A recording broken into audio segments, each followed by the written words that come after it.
How to check laptop health in Windows.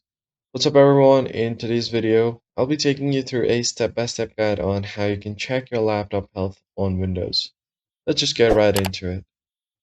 First thing first you want to do is open up your search bar or just press the Windows icon on your keyboard and simply search for device performance and health. It's going to be under your system settings, so go ahead and click on this. Once you open it up, it's going to take a while to load, so just be patient and wait for it to load up.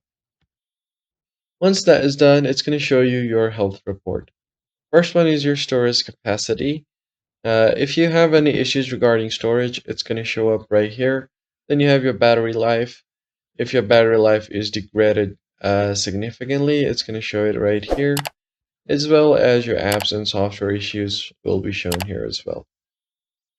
And that's basically it, guys. If you found the tutorial helpful, like the video down below and subscribe. I'll see you guys in the next one.